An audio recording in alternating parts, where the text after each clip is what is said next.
Hey there, I'm Scott. Welcome back to my home and kitchen. Guys, it is definitely getting to be fall. Today's really the first cool day here in Portland. And when that time of year comes for me, I'm thinking about soothing comfort food. And one request I get all the time from you guys is traditional Italian dishes. And it's not something that I specialize in, but last summer I had the great opportunity to spend some time with the chef from Parma, Italy. And he taught me some great things, and that's what I want to go over with you today. The recipe I'm going to do first is our Italian sausage bolognese. It's a great pasta sauce just with spaghetti or shells, but we're going to be using this recipe today to go into a lasagna, which you'll also find here on my blog. So let's get started with the bolognese sauce since it takes the longest to cook. In a large pot, I'm going to put this over medium-high heat. I want to add about 1/4 cup of a really good olive oil. It's going to add some nice flavor to this. And 4 tablespoons of butter. We're going to let the butter melt and let the oil come up to a nice high temperature. Then we'll proceed with the recipe by adding our mirepoix, which is the combination of onions, carrots, and celery. And these are all really, really finely chopped. And that's important. You want these finely chopped so that they do sort of break down in this sauce, and make sure that they're uniform in size. And what I went for here is about 1/4 inch dice. We'll come back once our butter melts and we'll add the rest of the ingredients. The butter has just finished melting in our olive oil, which is exactly what we want. It's nice and sort of foamy. And I just wanted to let you know the recipe with all the ingredients is on my blog. And that's www.scotthargrove.blogspot.com. Just go on there, copy and paste the recipe off the page, and there you have it. So to our butter and our oil, I'm going to add our carrots, celery, and onions all to the pot. Put them all in there. Give these a stir, and we're going to cook these until they're nice and soft. It's probably going to take about 10 minutes. And you don't want to cook this over too high of a heat. So I'm going to keep the temperature of my pot between a medium to a medium high. Just stir occasionally until they get nice and well wilted.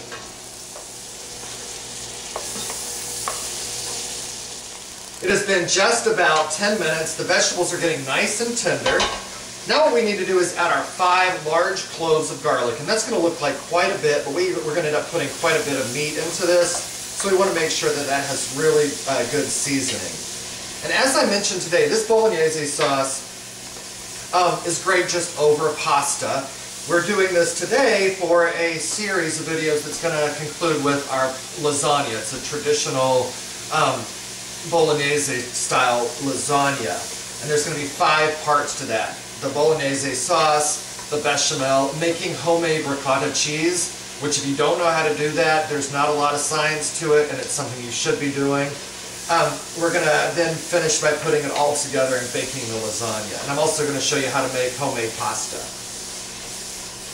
Alrighty. So we're going to give this garlic about 2 or 3 minutes in with the vegetable mixture, get it nice and sort of incorporated, then we'll continue on by adding the meat. Alright, this is looking so good, and it's just filling the house already with this great, great fragrance. In this bowl I have 3 pounds of Italian sausage.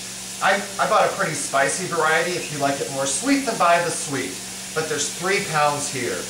And what I need to do is get my heat over really, really high, and we're going to add this sausage to our vegetable mixture. And get in there with your spoon and start incorporating those vegetables into the meat. And this is going to cook until it's well browned.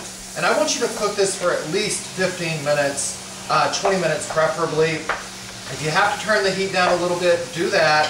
But just stay with it. Keep stirring it so it doesn't stick. And what that's going to do is really develop a nice, rich, caramelized flavor, which we're going to look for in the final presentation of this sauce. So stay with it. We'll check back in about 15 minutes when this is almost done. So there we have it. It's been just over 15 minutes. It's looking really, really good. The meat is really nicely well browned, just as hot as you can keep it for that time, stirring as occasionally as possible to keep it from sticking. That's important. Next, I want to take about 1/2 cup of whole milk or cream, Yes, you can use a low-fat milk. Is it going to be as rich as the traditional Bolognese? No. So if you can use a whole milk or a cream in this, it's gonna pay off in the end just for the richness. Then we want to keep this over really, really high heat, stirring for about another 10 minutes until that milk completely reduces.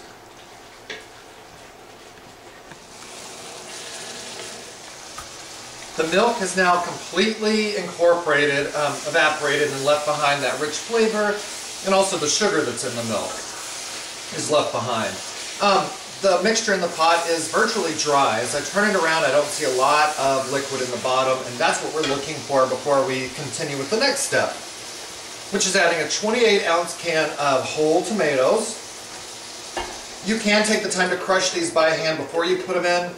I just dump them in whole, and then with the spoon as I'm stirring, I just kind of break those up. I don't mind that texture in the Bolognese sauce. So we're going to let these cook another 10 minutes or so before we continue by adding the wine and the stock. Again, over a medium-high heat.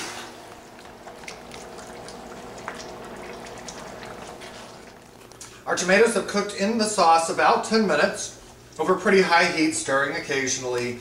Make sure nothing sticks. Just end up kind of breaking those up with the spoon again if you didn't do that by hand. Just break it up on the side of the pot with the spoon as you're stirring. Alright, now I have 2 cups of a homemade chicken stock. Store-bought works just fine if you have beef stock, if you have turkey stock, whatever you got. And then we need a cup of a really nice dry red wine. Put that in. Alright. Now I'm going to turn my heat down to a low and let this cook for about 2 to 2.5 hours until it gets really nice and condensed and full of flavor. At that time, you're going to want to taste it and then season with salt and pepper. So it has been just about 2.5 hours. The sauce has reduced beautifully. Now all we have to do is give it a taste. It's good. You're tasting for salt and pepper at this point. If you wanted a little spicier, you could add some crushed red pepper flakes, but I use the hot Italian sausage, so it is spicy enough. Like I said, this is delicious on pasta by itself. Check out the other videos, though, that are building up to the lasagna bolognese, which is phenomenal. We're doing, like I said, the homemade ricotta, basic bechamel sauce, the homemade pasta. It's all good. Guys, thanks so much for watching. Check out my blog for the recipes, scotthargrove.blogspot.com. And also feel free to send me an email. The email address is chefscotthargrove@gmail.com. I love hearing from you guys.